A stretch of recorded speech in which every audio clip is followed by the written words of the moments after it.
ਵਾਹਿਗੁਰੂ ਜੀ ਕਾ ਖਾਲਸਾ, ਵਾਹਿਗੁਰੂ ਜੀ ਕੀ ਫਤਿਹ। ਮੈਂ ਹਰਪ੍ਰੀਤ ਸਿੰਘ, ਚੜ੍ਹਦੀ ਕਲਾ ਸੇਵਾ ਟਰਸਟ ਤੋਂ ਆਪ ਜੀ ਦਾ ਹੋਸਟ। ਸਾਡੇ ਨਾਲ ਜੁੜ ਚੁੱਕੇ ਨੇ ਵੀਰ ਸੁਖਵਿੰਦਰ ਸਿੰਘ ਜੀ, ਵਾਈਸ ਪ੍ਰਿੰਸੀਪਲ ਦਸ਼ਮੇਸ਼ ਗੁਰਮਤਿ ਵਿਦਿਆਲਾ ਬਾਲਾ ਸਾਹਿਬ, ਨਵੀਂ ਦਿੱਲੀ ਤੋਂ। ਵੀਰ ਜੀ, ਜੀ ਆਇਆਂ ਨੂੰ। ਵਾਹਿਗੁਰੂ ਜੀ ਕਾ ਖਾਲਸਾ, ਵਾਹਿਗੁਰੂ ਜੀ ਕੀ ਫਤਿਹ। ਵੀਰ ਜੀ, ਅੱਜ ਅਸੀਂ ਆਪ ਜੀ ਨਾਲ ਇੱਕ ਨਵਾਂ ਸਵਾਲ ਲੈ ਕੇ ਆਏ ਹਾਂ। ਔਰ ਜੋ ਸਾਡਾ ਸਵਾਲ ਹੈ ਉਹ ਸਾਡੇ ਜੋ ਜੀਵਨ ਹੈ, ਸਾਡੇ ਜੀਵਨ ਵਿੱਚ ਇੱਕ ਵਾਰੀ ਜ਼ਰੂਰ ਆਉਂਦਾ ਹੈ, ਚਾਹੇ ਉਹ ਬੀਬੀ ਹੋਏ, ਚਾਹੇ ਉਹ ਮਰਦ ਹੋਏ। ਤੇ ਹੋਰ ਇੱਕ ਚੀਜ਼ ਹੋਰ ਦੇਖਣ ਨੂੰ ਮਿਲਦੀ ਹੈ ਕਿ ਜੋ ਸਾਡਾ ਧਰਮ ਹੈ ਔਰ ਜੋ ਦੂਸਰਾ ਧਰਮ ਹੈ, ਉਸ ਦੇ ਅੰਦਰ ਅਲੱਗ-ਅਲੱਗ ਦਿਸ਼ਾ ਹੈ। ਅਗਰ ਮੈਂ ਦੂਜੇ ਧਰਮ ਦੀ ਗੱਲ ਕਰਾਂ ਤੇ ਉਹਦੇ 'ਚ ਕਹਿੰਦੇ ਆ ਬ੍ਰਹਮਚਾਰੀ ਬਣ ਜਾਓ, ਜਾਂ ਵਿਆਹ ਨਾ ਕਰੋ, ਜਾਂ ਘਰ-ਬਾਰ ਛੱਡ ਕੇ ਜੰਗਲਾਂ ਹੀ ਚਲੇ ਜਾਓ। ਤੇ ਪਰ ਸਾਡੇ ਇੱਥੇ ਤੇ ਇੱਕ ਸਾਨੂੰ ਸੰਸਕਾਰ ਦਿੱਤਾ ਗਿਆ ਹੈ ਸਾਡੇ ਗੁਰੂਆਂ ਦੀ ਤਰਫ ਤੋਂ, ਔਰ ਅਕਾਲ ਤਖਤ ਸਾਹਿਬ ਤੋਂ ਜੋ ਮਰਿਆਦਾ ਲਾਗੂ ਹੋਈ ਹੈ, ਉਸ ਦੇ ਅੰਦਰ ਸਾਨੂੰ ਇੱਕ ਮਰਿਆਦਾ ਦਿੱਤੀ ਗਈ ਹੈ ਕਿ ਤੁਸੀਂ ਕਿਸ ਤਰ੍ਹਾਂ ਇਸ ਵਿਧੀ ਨੂੰ ਕਰਨਾ ਹੈ ਔਰ ਕਿਸ ਤਰ੍ਹਾਂ ਆਪਣੇ ਜੀਵਨ ਵਿੱਚ ਵਿਚਰਨਾ ਹੈ। ਅੱਜ ਆਪ ਜੀ ਨਾਲ ਅਸੀਂ ਜੋ ਸਾਡਾ ਰਹਿਤ ਮਰਿਆਦਾ ਦੇ ਅੰਦਰ ਸੰਸਕਾਰ ਹੈ, ਸੰਸਕਾਰਾਂ 4 ਸੰਸਕਾਰ ਆਉਂਦੇ ਨੇ, ਉਹਦੇ ਅੰਦਰ ਜੋ ਦੂਜਾ ਸੰਸਕਾਰ ਹੈ ਆਨੰਦ ਸੰਸਕਾਰ, ਜੋ ਸਾਨੂੰ ਜਿਹਨੂੰ ਆਨੰਦ ਕਾਰਜ ਵੀ ਅਸੀਂ ਕਹਿੰਦੇ ਹਾਂ। ਔਰ ਉਸਦੇ ਉੱਤੇ ਆਪ ਜੀ ਨਾਲ ਅੱਜ ਇਸ ਤੇ ਚਾਨਣਾ ਪਾਵਾਂਗੇ, ਆਪ ਜੀ ਨਾਲ ਚਰਚਾ ਕਰਾਂਗੇ ਹੋਰ ਗਹਿਰਾਈ ਵਿੱਚ ਕਿ ਸਾਨੂੰ ਕਿਸ ਤਰ੍ਹਾਂ ਕੀ ਜਿਹੜੇ ਨਿਯਮ ਨੇ, ਜੋ ਮਰਿਆਦਾ ਕਹਿੰਦੀ ਹੈ, ਉਹਨੂੰ ਇਹਦੇ ਤੇ ਵਿਸ਼ਲੇਸ਼ਣ ਕਰਾਂਗੇ। ਤੇ ਇੱਕ ਗੱਲ ਮੈਂ ਸੰਗਤ ਜੀ ਆਪ ਜੀ ਨਾਲ ਹੋਰ ਸਾਂਝੀ ਕਰਦੇ ਹਾਂ, ਕਿਸੇ ਵੀ ਸਿੱਖ ਬੱਚੇ ਦਾ ਆਨੰਦ ਕਾਰਜ ਹੁੰਦਾ ਹੈ, ਤੇ ਜੇ ਅੱਜ ਕੱਲ ਸਾਡਾ ਆਨੰਦ ਮੈਰਿਜ ਐਕਟ ਲਾਗੂ ਹੋ ਚੁੱਕਾ ਹੈ ਹਿੰਦੁਸਤਾਨ ਦੇ ਅੰਦਰ, ਔਰ ਅਗਰ ਅਸੀਂ ਉਸਦਾ ਸਰਟੀਫਿਕੇਟ ਲੈਣਾ ਹੈ ਤੇ ਸਾਨੂੰ ਉਸ ਦੇ ਪਿੱਛੇ ਅਗਰ ਸਾਡੇ ਜੋ ਡਾਕੂਮੈਂਟਸ ਹੈ, ਆਧਾਰ ਕਾਰਡ ਹੋਏ ਜਾਂ ਕੋਈ ਹੋਰ ਕਾਰਡ ਹੋਏ, ਉਸ ਦੇ ਅੰਦਰ ਇਲੈਕਸ਼ਨ ਕਾਰਡ ਹੋਏ, ਪਾਸਪੋਰਟ ਹੋਏ ਜਾਂ ਕੋਈ ਹੋਰ ਵੀ ਚੀਜ਼ ਹੋਏ, ਉਸ ਦੇ ਅੰਦਰ ਸਾਨੂੰ ਜੋ ਸਾਡਾ ਨਾਮ ਹੈ ਉਹਦੇ ਪਿੱਛੇ ਅਗਰ ਸਾਡੀ ਕਾਸਟ ਲਿਖੀ ਹੋਏਗੀ ਤੇ ਸਾਨੂੰ ਉਹ ਜਾਰੀ ਨਹੀਂ ਹੋਏਗਾ। ਸਾਡੇ ਸਿਰਫ ਸਿੰਘ ਜਾਂ ਕੋਲ ਲੱਗਿਆ ਹੋਏ ਤਾਂ ਹੀ ਸਾਨੂੰ ਜਾਰੀ ਹੋਏਗਾ। ਇਹ ਜਦੋਂ ਅਸੀਂ ਆਫਿਸ ਦੇ ਅੰਦਰ ਜਾਂਦੇ ਹਾਂ ਤੇ ਸਾਨੂੰ ਬੜੀ ਸਾਰੀ ਦਿੱਕਤਾਂ ਆਉਂਦੀਆਂ, ਤੇ ਇਸ ਦੇ ਬਾਰੇ ਵੀ ਵੀਰ ਜੀ ਜ਼ਰੂਰ ਜਾਣਨਾ ਪਾਣਾ ਕਿ ਅਸੀਂ ਇਸ ਦੇ ਉੱਤੇ ਕਿਸ ਤਰ੍ਹਾਂ ਇਹਨੂੰ ਜਿਹੜਾ ਹੈਗਾ ਸਾਡੀ ਸੰਗਤ ਜੋ ਹੈ ਪਹਿਲੇ ਤੋਂ ਹੀ ਜਾਗਰੂਕ ਰਵੇ, ਕਿਉਂਕਿ ਸਾਡੀ ਕਮੇਟੀਆਂ ਵੱਲੋਂ ਇਹਦੇ ਉੱਤੇ ਥੋੜਾ ਜਿਹਾ ਘੱਟ ਪ੍ਰਚਾਰ ਹੋਇਆ, ਤੇ ਅਸੀਂ ਆਪਣੇ ਚੈਨਲ ਦੇ ਰਾਹੀਂ ਸੰਗਤ ਜੀ ਨੂੰ, ਆਪ ਜੀ ਨੂੰ ਦੇ ਰਾਹੀਂ ਇਸ ਦੇ ਉੱਤੇ ਜ਼ਰੂਰ ਜਾਣਨਾ ਪਾਵਾਂਗੇ। ਆਪ ਜੀ ਨੂੰ ਸਵਾਲ ਇਹ ਹੈ ਕਿ ਆਨੰਦ ਕਾਰਜ ਦੇ ਉੱਤੇ ਜੋ ਸਾਡੀ ਰਹਿਤ ਮਰਿਆਦਾ ਹੈ ਉਹ ਕੀ ਕਹਿੰਦੀ ਹੈ? ਗੁਰੂ ਸਵਾਰਿਓ, ਜਿੱਥੇ ਅਸੀਂ ਕੱਲ ਜਨਮ ਅਤੇ ਨਾਮ ਸੰਸਕਾਰ ਦੀ ਗੱਲ ਕੀਤੀ ਸੀ ਸਿੱਖ ਰਹਿਤ ਮਰਿਆਦਾ ਵਿੱਚੋਂ, ਉੱਥੇ ਸਾਡਾ ਦੂਜਾ ਸੰਸਕਾਰ ਹੈ ਆਨੰਦ ਸੰਸਕਾਰ। ਜਿਵੇਂ ਵੀਰ ਜੀ ਨੇ ਦੱਸਿਆ ਹੁਣੇ ਕਿ ਜਿੱਥੇ ਬਾਕੀ ਧਰਮਾਂ ਦੇ ਵਿੱਚ ਇੰਨਾ ਜ਼ੋਰ ਨਹੀਂ ਪਾਇਆ ਗਿਆ, ਉੱਥੇ ਸਿੱਖ ਧਰਮ ਨੇ ਜਿਹੜਾ ਹੈ ਉਹ ਬੜੀ ਵਿਲੱਖਣ ਗੱਲ ਕੀਤੀ ਹੈ, ਵਿਸ਼ੇਸ਼ ਗੱਲ ਕੀਤੀ ਹੈਗੀ ਹੈ ਕਿ ਬਾਕੀ ਧਰਮ ਕਹਿੰਦੇ ਨੇ ਵੀ ਵਿਆਹ ਹੋਇਆ, ਬੱਚੇ ਹੋ ਗਏ, ਉਸ ਤੋਂ ਬਾਅਦ ਭਾਵੇਂ ਸੰਨਿਆਸੀ ਬਣ ਕੇ ਜੀਵਨ ਬਤੀਤ ਕਰੋ, ਤੇ ਪਿੱਛੇ ਪਰਿਵਾਰ ਦਾ, ਟੱਬਰ ਦਾ, ਬਜ਼ੁਰਗ ਮਾਪਿਆਂ ਦਾ, ਉਹਨਾਂ ਦਾ ਜ਼ਿੰਮੇਵਾਰ ਕੌਣ ਹੈ, ਇਸ ਗੱਲ ਦਾ ਕਿਸੇ ਕੋਲ ਜਵਾਬ ਨਹੀਂ ਹੈ। ਬੱਚਿਆਂ ਦੀ ਐਜੂਕੇਸ਼ਨ ਦਾ ਕੀ ਪ੍ਰਬੰਧ ਕੀਤਾ ਹੈ, ਉਹਨਾਂ ਦੇ ਪਾਲਣ ਪੋਸ਼ਣ ਦਾ ਬੰਦੇ ਨੇ ਕੀ ਪ੍ਰਬੰਧ ਕੀਤਾ, ਇਸ ਗੱਲ ਦਾ ਕੋਈ ਜਵਾਬ ਨਹੀਂ ਹੈਗਾ। ਪਰ ਸਿੱਖ ਧਰਮ ਦੇ ਵਿੱਚ ਗੁਰੂ ਸਾਹਿਬ ਨੇ ਕਿਹਾ ਵੀ ਸਗਲ ਧਰਮ ਮੈਂ ਗ੍ਰਸਤ ਪ੍ਰਧਾਨ ਹੈ। ਸਾਰੇ ਧਰਮਾਂ ਵਿੱਚੋਂ ਗ੍ਰਸਤ ਨੂੰ ਸ੍ਰੇਸ਼ਟ ਕਿਹਾ ਗਿਆ, ਗ੍ਰਸਤ ਦੀ ਪ੍ਰਧਾਨਤਾ ਦੱਸੀ ਗਈ ਹੈ। ਔਰ ਗੁਰੂ ਨਾਨਕ ਸਾਹਿਬ ਮਹਾਰਾਜ ਨੇ ਨਾ, ਜਦੋਂ ਜੋਗੀਆਂ ਦੇ ਨਾਲ ਸੰਵਾਦ ਹੋਇਆ, ਚਰਚਾ ਹੋਈ ਨਾ, ਉਦੋਂ ਪਾਤਸ਼ਾਹ ਜੀ ਨੇ ਇਹ ਗੱਲ ਬਾਖੂਬੀ ਕਹੀ ਵੀ ਤੁਹਾਨੂੰ ਮੈਂ ਪੁੱਛਣਾ ਚਾਹੁੰਦਾ ਕਿ ਮਾਉ ਪਿਓ ਕਿਰਤ ਗਵਾਇਨ ਟੱਬਰ ਰੋਵਨ ਧਾਈ, ਕਿ ਤੁਸੀਂ ਆਪ ਜ਼ਿੰਮੇਵਾਰ ਵਿਅਕਤੀ ਆਪਣੀ ਕਿਰਤ ਗਵਾ ਕੇ, ਕਿਰਤ ਤੋਂ ਲਾਮੇ ਹੋ ਕੇ, ਵਿਭੂਤ ਮਲ ਕੇ ਤੇ ਜੰਗਲ ਬੇਲਿਆਂ ਵਿੱਚ ਬਹਿ ਗਏ ਹੋ, ਤੇ ਤੁਹਾਡਾ ਟੱਬਰ ਪਿੱਛੇ ਤਾਹਾਂ ਮਾਰ ਕੇ ਰੋ ਰਿਹਾ ਹੈ। ਤੁਸੀਂ ਤਾਂ ਦੇਸ਼ ਦੇ ਉੱਤੇ, ਆਪਣੀ ਕੌਮ ਦੇ ਉੱਤੇ ਜਿਹੜਾ ਹੈ ਉਹ ਭਾਰ ਪੈਦਾ ਕੀਤਾ ਹੈਗਾ, ਸਗੋਂ ਦੇਸ਼ ਦਾ, ਕੌਮ ਦਾ ਭਾਰ ਵੰਡਾਉਣਾ ਤਾਂ ਕੀ ਰਿਹਾ। ਬੰਦਾ ਤੇ ਆਪਣੇ ਬੱਚਿਆਂ ਦੀ ਪਰਵਰਿਸ਼ ਦੇ ਨਾਲ ਨਾਲ ਕੌਮ ਦੇ ਬੱਚਿਆਂ ਦੀ ਵੀ ਪਰਵਰਿਸ਼ ਕਰਦਾ ਹੈਗਾ, ਉਹਨਾਂ ਦੀ ਦੇਖ ਰੇਖ ਕਰਦਾ ਹੈਗਾ ਕਿ ਵੀ ਚਲੋ ਮੈਂ ਜੋ ਕਿਰਤ ਕਰ ਰਿਹਾ ਉਹਦੇ ਵਿੱਚੋਂ ਦਸਵੰਧ ਵਜੋਂ ਜਿਹੜਾ ਹੈ ਉਹ 4 ਬੱਚਿਆਂ ਦੀ ਫੀਸ ਭਰ ਦੇਵਾਂ, 4 ਬੱਚਿਆਂ ਦੇ ਐਜੂਕੇਸ਼ਨ ਦਾ ਪ੍ਰਬੰਧ ਕਰਦੇ ਹਾਂ। ਤੁਸੀਂ ਦੇਸ਼ ਦਾ ਕੀ ਭਲਾ ਕਰੋਗੇ? ਜਿਹੜੇ ਲੋਕ ਆਪਣੇ ਟੱਬਰ ਦੇ ਸੰਘਰਸ਼ ਤੋਂ ਹੀ ਡਰ ਕੇ ਭੱਜ ਆਏ, ਉਹ ਕੌਮ ਦਾ, ਦੇਸ਼ ਦਾ ਕੀ ਭਲਾ ਕਰਨਗੇ? ਗੁਰੂ ਨਾਨਕ ਸਾਹਿਬ ਜੀ ਨੇ ਕਿਹਾ ਸੀ, ਜੋ ਭਾਈ ਗੁਰਦਾਸ ਜੀ ਨੇ ਲਿਖਿਆ, ਕਿ ਸਿੱਧ ਛਿਪ ਬੈਠੇ ਪਰਬਤੀ, ਕੌਣ ਜਗਤ ਕੋ ਪਾਰ ਉਤਾਰਾ। ਜੇ ਤੁਸੀਂ ਪਰਬਤ ਦੀਆਂ ਗੁਫਾਵਾਂ ਵਿੱਚ ਅੱਜ ਲੁਕੇ ਬਹਿ ਗਏ ਹੋ ਤੇ ਜਗਤ ਨੂੰ ਕੌਣ ਪਾਰ ਉਤਾਰੇਗਾ? ਧਾਰਮਿਕ ਆਗੂਆਂ ਦਾ ਕੰਮ ਇਹ ਨਹੀਂ ਹੁੰਦਾ ਕਿ ਲੁਕ ਛਿਪ ਕੇ ਬਹਿ ਜਾਣ, ਉਹਨਾਂ ਦਾ ਕੰਮ ਹੁੰਦਾ ਹੈ ਕਿ ਲੋਕਾਈ ਨੂੰ ਪ੍ਰੇਰਨਾ ਦੇਣੀ। ਜੀਵਨ ਸੰਘਰਸ਼ ਤੋਂ ਭੱਜਣਾ ਨਹੀਂ ਸਾਨੂੰ ਪਾਤਸ਼ਾਹ ਜੀ ਨੇ ਸਿਖਾਇਆ। ਸਾਨੂੰ ਤਾਂ ਗੁਰੂ ਪਾਤਸ਼ਾਹ ਜੀ ਨੇ ਵਿੱਚੇ ਗ੍ਰਸਤ ਉਦਾਸੀ, ਸਾਨੂੰ ਤਾਂ ਜੈਸੇ ਜਲ ਮੈਂ ਕਮਲ ਨਿਰਾਲਮ ਮੁਰਗਾਈ ਨਾ ਸਾਣੈ, ਸੁਰਤ ਸ਼ਬਦ ਭਵ ਸਾਗਰ ਤਰੀਏ, ਨਾਨਕ ਨਾਮ ਬਖਾਣੇ ਦੀ ਜੀਵਨ ਜਾਚ ਬਖਸ਼ਿਸ਼ ਕੀਤੀ ਹੈ। ਸੋ ਸਿੱਖ ਗ੍ਰਸਤੀ ਹੋ ਕੇ ਹੀ ਜਿਹੜਾ ਹੈ ਉਸ ਪਰਮੇਸ਼ਰ ਵਾਹਿਗੁਰੂ ਜੀ ਨੂੰ ਪ੍ਰਾਪਤ ਕਰਦਾ ਹੈਗਾ। ਜੋ ਆਨੰਦ ਕਾਰਜ ਦੀ ਗੱਲ ਹੈਗੀ ਹੈ, ਆਨੰਦ ਮੈਰਿਜ ਐਕਟ ਦੀ ਗੱਲ ਹੈਗੀ ਹੈ, ਤੁਸੀਂ ਗੱਲ ਸ਼ੁਰੂ ਕੀਤੀ ਸੀਗੀ, ਉਹਦਾ ਮੈਂ ਪਹਿਲਾਂ ਜਵਾਬ ਦੇ ਦਿਆਂ, ਫਿਰ ਆਨੰਦ ਕਾਰਜ ਦੇ ਜਿਹੜੇ ਪੁਆਇੰਟ ਨੇ ਰਹਿਤ ਮਰਿਆਦਾ ਵਿੱਚ ਉਹ ਆਪਾਂ ਪੜਾਂਗੇ। ਕੱਲ ਵੀ ਮੈਂ ਬੇਨਤੀ ਕੀਤੀ ਸੀ ਕਿ ਨਾਮਕਰਨ ਸੰਸਕਾਰ ਵਿੱਚ ਸਾਨੂੰ ਧਿਆਨ ਰੱਖਣਾ ਚਾਹੀਦਾ ਹੈ, ਨਹੀਂ ਤੇ ਬੱਚੇ ਨੂੰ ਜਿਹੜਾ ਜੇ ਉਹ ਆਪਣੇ ਨਾਂ ਦੇ ਪਿੱਛੇ ਜਾਤ ਲਗਾਉਂਦਾ ਹੈ ਤਾਂ ਫਿਰ ਉਹਨੂੰ ਸਰਟੀਫਿਕੇਟ ਜਿਹੜਾ ਹੈ ਉਹ ਜੋ ਸਿੱਖ ਮਿਨੋਰਿਟੀ ਦਾ ਹੈ ਉਹ ਸੰਸਥਾਵਾਂ ਜਾਰੀ ਨਹੀਂ ਕਰਦੀਆਂ। ਉੱਥੇ ਬੱਚੇ ਦੇ ਐਡਮਿਸ਼ਨ ਵਿੱਚ ਕਾਲਜ ਲੈਵਲ ਤੇ ਪ੍ਰੋਬਲਮ ਆਉਂਦੀ ਹੈ। ਇਸੇ ਤਰ੍ਹਾਂ ਜਿਵੇਂ ਆਨੰਦ ਮੈਰਿਜ ਐਕਟ ਸਾਡਾ ਹੁਣ ਪਾਸ ਹੋ ਚੁੱਕਿਆ ਤੇ ਉਸ ਦੇ ਵਿੱਚ ਵੀ ਬੱਚੇ ਅਤੇ ਬੱਚੀ ਦੇ ਨਾਂ ਦੇ ਪਿੱਛੇ ਕਾਰਡਾਂ ਉੱਤੇ ਵੀ ਤੇ ਉਂਝ ਵੀ ਨਾਮ ਸ਼ਬਦ ਅਤੇ ਕੋਰ ਲਾਉਣਾ ਚਾਹੀਦਾ ਹੈ, ਸਿੰਘ ਅਤੇ ਕੋਰ ਸ਼ਬਦ ਇਹ ਲਾਉਣਾ ਚਾਹੀਦਾ ਹੈ। ਜੇ ਨਹੀਂ ਲੱਗਿਆ ਹੋਏਗਾ ਤੇ ਜਦੋਂ ਤੁਸੀਂ ਆਨੰਦ ਕਾਰਜ ਦਾ ਸਰਟੀਫਿਕੇਟ ਲਓਗੇ ਤੇ ਫਿਰ ਤੁਹਾਡੇ ਤੋਂ ਉਹ ਕਾਰਡ ਪੁੱਛਣਗੇ ਵੀ ਤੁਸੀਂ ਕਾਰਡਾਂ ਵਿੱਚ, ਵਿਆਹ ਦੇ ਕਾਰਡ ਦੇ ਵਿੱਚ ਕੀ ਛਪਵਾਇਆ ਹੈਗਾ, ਉਹਦੇ ਆਧਾਰ ਤੇ ਤੁਹਾਡਾ ਸਰਟੀਫਿਕੇਟ ਬਣੇਗਾ ਤੇ ਉਹ ਫਿਰ ਤੁਹਾਡਾ ਸਰਟੀਫਿਕੇਟ ਮਾਇਨੇ ਨਹੀਂ ਰੱਖਦਾ ਹੈਗਾ। ਇਸ ਕਰਕੇ ਚੇਤਨ ਹੋ ਜਾਓ ਕਿ ਜਿਸ ਵੀ ਸਿੱਖ ਪਰਿਵਾਰ ਦੇ ਬੱਚੇ ਜਾਂ ਬੱਚੀ ਦਾ ਆਨੰਦ ਕਾਰਜ ਹੈ ਉਹ ਆਪਣੇ ਬੱਚਿਆਂ ਦੇ ਨਾਂ ਦੇ ਪਿੱਛੇ ਸਿੰਘ ਅਤੇ ਕੋਰ ਸ਼ਬਦ ਦੀ ਵਰਤੋਂ ਜ਼ਰੂਰ ਕਰਨ। ਹੁਣ ਆਪਾਂ ਆਉਂਦੇ ਹਾਂ ਸਿੱਖ ਰਹਿਤ ਮਰਿਆਦਾ ਵਿੱਚ ਆਨੰਦ ਸੰਸਕਾਰ ਦੇ ਪੁਆਇੰਟਾਂ ਤੇ ਕੀ ਲਿਖਿਆ ਹੋਇਆ ਹੈਗਾ।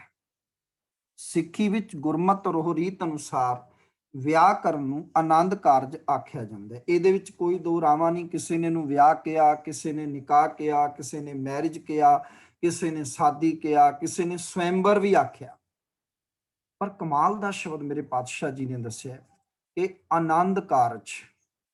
ਵੇਖੋ ਵੀਰ ਜੀ ਕਿ ਅਸੀਂ ਵਿਲੋਮ ਸ਼ਬਦ ਪੜ੍ਹਦੇ ਹਾਂ ਨਾ ਕਿ ਦੁੱਖ ਦਾ ਸੁੱਖ ਹੈ, ਦਿਨ ਦਾ ਰਾਤ ਹੈਗਾ, ਠੀਕ ਹੈ, ਪਰ ਇਹ ਦੇਖੋ ਵੀ ਆਨੰਦ ਦਾ ਕੋਈ ਵਿਲੋਮ ਸ਼ਬਦ ਹੈਗਾ?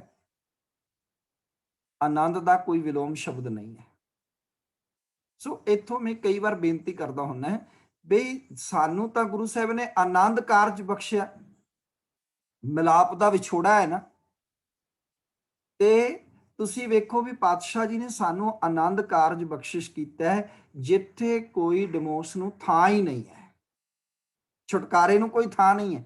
ਜੋ ਗੁਰੂ ਮਹਾਰਾਜ ਨੂੰ ਸਾਖੀ ਮੰਨ ਕੇ ਅਸੀਂ 4 ਪ੍ਰਕਰਮਾਂ ਕੀਤੀਆਂ, ਲਾਵਾਂ ਦਾ ਉਪਦੇਸ਼ ਬਖਸ਼ਿਸ਼ ਕੀਤਾ, ਗੁਰੂ ਮਹਾਰਾਜ ਦੀ ਹਜ਼ੂਰੀ 'ਚ ਅਰਦਾਸਾਂ ਕਰਕੇ ਅਸੀਂ ਪ੍ਰਣ ਕੀਤਾ ਇੱਕ ਦੂਜੇ ਦੇ ਸਾਥ ਦਾ। ਹੁਣ ਜਿਉਂਦੇ ਜੀ ਜਦ ਤੱਕ ਇਹ ਸਰੀਰ ਹੈ ਤਦ ਤੱਕ ਏਕ ਜੋਤ ਦੋਏ ਮੂਰਤੀ ਦੇ ਧਾਰਨੀ ਹੋ ਕੇ ਵਿਚਰਨਾ। ਪਰ ਅਫਸੋਸ ਤੇ ਦੁੱਖ ਦੀ ਗੱਲ ਹੈ, ਇਹ ਮੈਂ ਤੁਹਾਡੇ ਚੈਨਲ ਰਾਹੀਂ ਕਹਿ ਰਿਹਾ ਹਾਂ, ਸਿੱਖਾਂ ਦੇ ਬੱਚਿਆਂ ਨੂੰ ਸਮਝ ਲੈਣਾ ਚਾਹੀਦਾ, ਸਿੱਖਾਂ ਨੂੰ ਸੋਚਣਾ ਚਾਹੀਦਾ ਕਿ ਸਭ ਤੋਂ ਜ਼ਿਆਦਾ ਕੇਸ ਕੋਰਟ ਕਚਹਿਰੀਆਂ ਵਿੱਚ ਸਾਡੀ ਆਪਣੀ ਕੌਮ ਦੇ ਬੱਚਿਆਂ ਦੇ ਚੱਲ ਰਹੇ ਨੇ ਡਿਵੋਰਸ ਦੇ। ਮੈਨੂੰ ਨਹੀਂ ਪਤਾ ਕਿ ਇਹਦੇ ਪਿੱਛੇ ਕਾਰਨ ਕੀ ਹੈ। ਬਹੁਤ ਹੱਦ ਤੱਕ ਅਸੀਂ ਆਪਣੇ ਬੱਚਿਆਂ ਨੂੰ ਸਮਝਾ ਸਕਦੇ ਹਾਂ ਜੇ ਉਹਨਾਂ ਨੂੰ ਆਨੰਦ ਕਾਰਜ, ਸਿੱਖ ਰਹਿਤ ਮਰਿਆਦਾ ਜਿਹੜੀ ਹੈ ਉਹ ਆਨੰਦ ਕਾਰਜ ਹੋਣ ਤੋਂ 1 ਜਾਂ 2 ਦਿਨ ਪਹਿਲਾਂ ਪੜ੍ਹਾ ਦਈਏ, ਉਹਨਾਂ ਨੂੰ ਇੰਨਾ ਹੀ ਕਰ ਲਈਏ। ਗੁਰਦੁਆਰਾ ਸਾਹਿਬ ਜਦੋਂ ਆਨੰਦ ਕਾਰਜ ਬੁੱਕ ਹੁੰਦਾ ਹੈ, ਅਸੀਂ 1-1, 2-2 ਮਹੀਨਾ, 4-4, 5-5 ਮਹੀਨੇ ਪਹਿਲਾਂ ਅਸੀਂ ਹਾਲ ਵਗੈਰਾ ਬੁੱਕ ਕਰਾਉਂਦੇ ਹਾਂ, ਥਾਵਾਂ ਬੁੱਕ ਕਰਾਉਂਦੇ ਹਾਂ। ਉਦੋਂ ਦਿੱਲੀ ਸਿੱਖ ਗੁਰਦੁਆਰਾ ਪ੍ਰਬੰਧਕ ਕਮੇਟੀ ਨੇ ਤੇ ਇਹ ਗੱਲ ਲਾਗੂ ਕਰ ਦਿੱਤੀ ਹੈ। ਹੋਰ ਵੀ ਕਈ ਚੰਗੀਆਂ ਸਿੰਘ ਸਭਾਵਾਂ ਨੇ ਤੇ ਸ਼੍ਰੋਮਣੀ ਕਮੇਟੀ ਨੇ ਵੀ ਜਦੋਂ ਵੀ ਕਿਸੇ ਇਤਿਹਾਸਿਕ ਗੁਰਦੁਆਰੇ 'ਚ ਆਨੰਦ ਕਾਰਜ ਕਰਾਉਣ ਜਾਓਗੇ ਤਾਂ ਪਹਿਲਾਂ ਉਹ ਰਹਿਤ ਮਰਿਆਦਾ ਪੜ੍ਹਾਉਂਦੇ ਨੇ ਕਿ ਇਹ ਰਹਿਤ ਮਰਿਆਦਾ ਪੜ੍ਹੋ ਔਰ ਇਹਦੇ ਆਧਾਰ ਤੇ ਤੁਹਾਡਾ ਆਨੰਦ ਕਾਰਜ ਹੋਣਾ ਹੈ। ਸੋ ਇਹ ਚੰਗੀ ਪਹਿਲ ਹੈ। ਹੋਰ ਵੀ ਸਿੰਘ ਸਭਾਵਾਂ ਨੂੰ ਜਿਨ੍ਹਾਂ ਨੇ ਹਜੇ ਪਹਿਲ ਨਹੀਂ ਕੀਤੀ ਉਹਨਾਂ ਨੂੰ ਰਹਿਤ ਮਰਿਆਦਾ ਦੇ ਇਹ ਪੁਆਇੰਟ ਬੱਚੇ ਤੇ ਬੱਚੀ ਨੂੰ ਗੁਰਦੁਆਰਾ ਸਾਹਿਬ ਬੁਲਾ ਕੇ ਇਹ ਪੜ੍ਹਾਉਣੀ ਚਾਹੀਦੀ। ਆਪਣੇ ਆਪਣੇ ਪਰਿਵਾਰ ਦੇ ਵਿੱਚ ਸਿੱਖ ਨੂੰ ਤਾਂ ਚਾਹੀਦਾ ਹੀ ਹੈ ਜੋ ਸਾਡਾ ਸੰਵਿਧਾਨ ਹੈ ਉਹ ਆਪਣੇ ਘਰ ਵਿੱਚ ਰੱਖੀਏ ਤੇ ਰਹਿਤ ਮਰਿਆਦਾ ਨੂੰ ਆਪਣੇ ਬੱਚੇ ਬੱਚਿਆਂ ਨੂੰ ਪੜ੍ਹਾਈਏ। ਜਿਵੇਂ ਮਾਤਾ ਪਿਤਾ ਜਿਵੇਂ ਮਾਂ ਆਪਣੀ ਬੱਚੀ ਨੂੰ ਜਿਹੜਾ ਹੈ ਉਹ ਗੁਣ ਸਿਖਾਉਂਦੀ ਹੈਗੀ ਹੈ ਕਿ ਵੀ ਤੁਸੀਂ ਹੁਣ ਵਿਆਹ ਕੇ ਅਗਲੇ ਪਰਿਵਾਰ ਵਿੱਚ ਜਾਣਾ ਹੈਗਾ, ਇਹ ਚੱਜ ਆਚਾਰ ਤੁਹਾਨੂੰ ਆਉਣਾ ਚਾਹੀਦਾ। ਇਸੇ ਤਰ੍ਹਾਂ ਰਹਿਤ ਮਰਿਆਦਾ ਦੋਵੇਂ ਬੱਚੇ ਨੂੰ ਅਤੇ ਬੱਚੀ ਨੂੰ ਦੋਨਾਂ ਨੂੰ ਪੜ੍ਹਾਉਣੀ ਚਾਹੀਦੀ ਹੈ। ਸੋ ਰਹਿਤ ਮਰਿਆਦਾ ਵਿੱਚ ਕੀ ਖਾਸ ਹੈਗਾ, ਇਹਦੇ ਜਿਹੜੇ ਪੁਆਇੰਟ ਨੇ ਉਹ ਦੇਖ ਲਈਏ। ਸਭ ਤੋਂ ਪਹਿਲਾ ਹੈਗਾ ਸਿੱਖ ਸਿੱਖਣੀ ਦਾ ਵਿਆਹ ਬਿਨਾਂ ਜਾਤ ਪਾਤ ਗੋਤ ਵਿਚਾਰੇ ਦੇ ਹੋਣਾ ਚਾਹੀਏ। ਬਿਲਕੁਲ ਸਾਫ਼ ਲਿਖਿਆ ਕਿਉਂਕਿ ਸਿੱਖ ਧਰਮ ਵਿੱਚ ਕੋਈ ਜਾਤ ਪਾਤ ਨੂੰ ਥਾਂ ਨਹੀਂ ਹੈ। ਇਹਦੇ ਉੱਤੇ ਅਸੀਂ ਬੜੇ ਵਿਸਥਾਰ ਨਾਲ ਪਹਿਲਾਂ ਚਰਚਾ ਕਰ ਚੁੱਕੇ ਹਾਂ ਗੁਰਮਤਿ ਰਹਿਣੀ ਦੇ ਵਿੱਚ। ਔਰ ਹਾਲਾਂਕਿ ਸਭ ਤੋਂ ਜ਼ਿਆਦਾ ਹੁਣ ਜਾਤ ਪਾਤ ਗੋਤ ਵਿਚਾਰ ਕੇ ਹੀ ਅਸੀਂ ਵਿਆਹ ਕਰ ਰਹੇ ਹਾਂ, ਬਿਲਕੁਲ ਰਹਿਤ ਮਰਿਆਦਾ ਦੇ ਉਲਟ ਜਾ ਕੇ। ਦੂਜਾ ਪੁਆਇੰਟ ਹੈਗਾ ਸਿੱਖ ਦੀ ਪੁੱਤਰੀ ਦਾ ਵਿਆਹ ਸਿੱਖ ਨਾਲ ਹੀ ਹੋਵੇ। ਠੀਕ ਹੈ, ਇਹ ਖਾਸ ਪੁਆਇੰਟ ਹੈਗਾ ਕਿ ਸਿੱਖ ਦੀ ਪੁੱਤਰੀ ਦਾ ਵਿਆਹ ਸਿੱਖ ਨਾਲ ਹੋਵੇ। ਤੁਹਾਨੂੰ ਪਤਾ ਹੋਏਗਾ ਕਿ ਸਾਡਾ ਰਹਿਤ ਮਰਿਆਦਾ ਦਾ ਇਹ ਜੋ ਅਸੀਂ ਲੈ ਕੇ ਆਏ ਹਾਂ ਸੰਗਤ ਦੇ ਵਿੱਚ ਪ੍ਰੋਗਰਾਮ, ਜਾਂ ਅਸੀਂ ਆਉਣ ਵਾਲੇ ਜਿਹੜਾ ਕੁਝ ਦਿਨਾਂ ਵਿੱਚ ਰਹਿਤ ਮਰਿਆਦਾ ਦਾ ਪੇਪਰ ਲੈ ਰਹੇ ਹਾਂ ਜਾਂ ਸਿਲੇਬਸ ਵਿੱਚ ਰਹਿਤ ਮਰਿਆਦਾ ਲਾਗੂ ਕਰ ਰਹੇ ਹਾਂ, ਇਹਦਾ ਕਾਰਨ ਪਤਾ ਕੀ ਹੈਗਾ?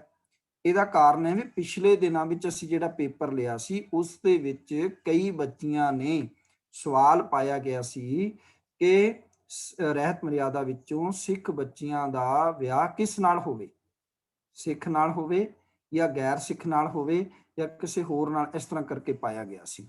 ਉੱਥੇ ਕਿੰਨੀਆਂ ਹੀ ਬੱਚੀਆਂ ਨੇ ਜਿਹੜਾ ਹੈ ਉਹ ਗੈਰ ਸਿੱਖਾਂ ਨਾਲ ਵੀ ਗੱਲ ਕੀਤੀ ਸੀ, ਜਿਹੜਾ ਬੜਾ ਦੁਖਾਂਤ ਦੀ ਗੱਲ ਹੈਗੀ ਹੈ।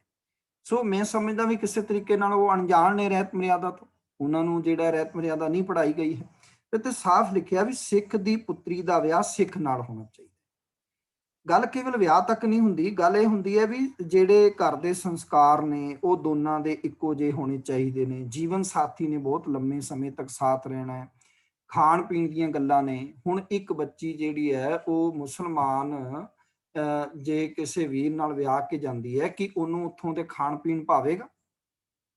ਜਾਂ ਮੁਸਲਮਾਨ ਵੀਰ ਦੀ ਬੱਚੀ ਸਾਡੇ ਘਰ ਆ ਜਾਂਦੀ ਹੈ ਤੇ ਉਹਨੂੰ ਸਾਡਾ ਖਾਣ ਪੀਣ ਉੱਠਣਾ ਬੈਠਣਾ ਉਹ ਆਉਂਦਾ ਹੈ? ਸੰਸਕਾਰ ਆਉਂਦੇ ਨੇ ਸਾਡੇ ਘਰ ਦੇ ਗੁਰਮਰਿਆਦਾ ਅਨੁਸਾਰ ਜਨਮ ਤੋਂ ਲੈ ਕੇ ਦੇਹਾਂਤ ਤੱਕ ਸਿੱਖ ਗੁਰਮਰਿਆਦਾ ਕਰੇ, ਉਹ ਕਿਹਨੇ ਸਿੱਖਣੀ ਹੈ? ਸੋ ਇਸ ਤਰ੍ਹਾਂ ਫਿਰ ਬਹੁਤ ਸਾਰੇ ਕਾਰਨ ਡਿਵੋਰਸ ਦੇ ਬਣ ਜਾਂਦੇ ਨੇ। ਜੇ ਅਸੀਂ ਰਹਿਤ ਮਰਿਆਦਾ ਦੇ ਅਕੋਰਡਿੰਗ ਚੱਲਾਂਗੇ ਤਾਂ ਫਿਰ ਕੁਝ ਵੀ ਨਹੀਂ, ਸਾਨੂੰ ਕਿਸੇ ਪਰੇਸ਼ਾਨੀ ਦਾ ਸਾਹਮਣਾ ਨਹੀਂ ਕਰਨਾ ਪਏਗਾ।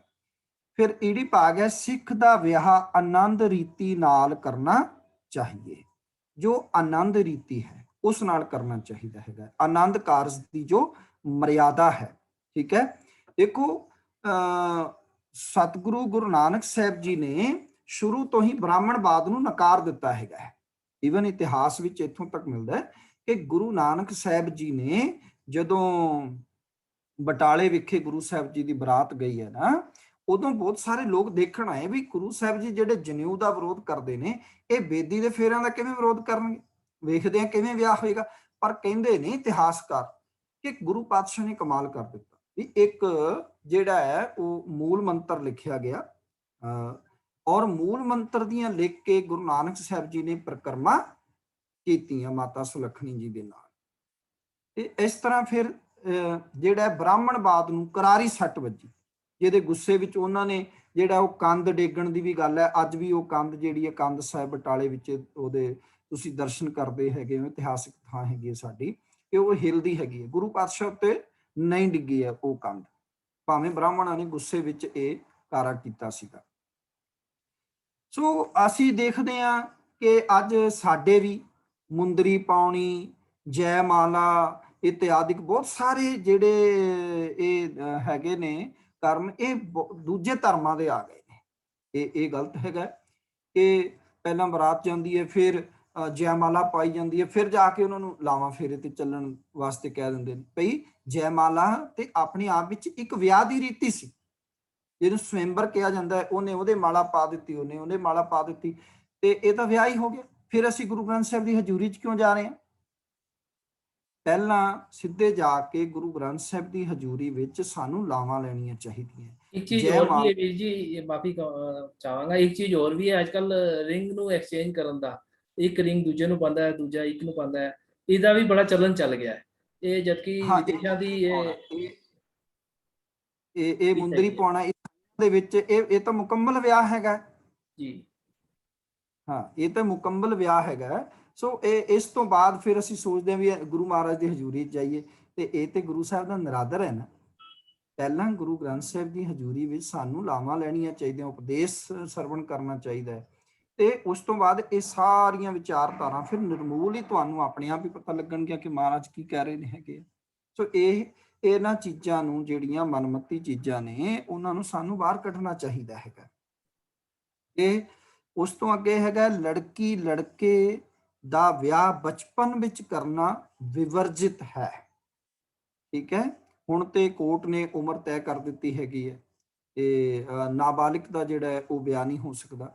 ਠੀਕ ਹੈ, ਕਿਸੇ ਜ਼ਮਾਨੇ ਦੇ ਵਿੱਚ ਜਿਹੜਾ ਹੈ ਉਹ ਬੱਚਿਆਂ ਨੂੰ ਲੋਕ ਹਿੰਦੁਸਤਾਨ ਦੀਆਂ ਨੂੰ ਚੁੱਕਦੇ ਸੀ, ਗਜਨੀ ਦੇ ਬਾਜ਼ਾਰਾਂ ਵਿੱਚ ਵੇਚ ਦਿੰਦੇ ਸੀ, ਮਾਪੇ ਇੱਜ਼ਤ ਤੋਂ ਡਰਦੇ ਛੋਟੇਪਨ ਵਿੱਚ ਉਹਨਾਂ ਦਾ ਵਿਆਹ ਕਰ ਦਿੰਦੇ ਸੀਗੇ।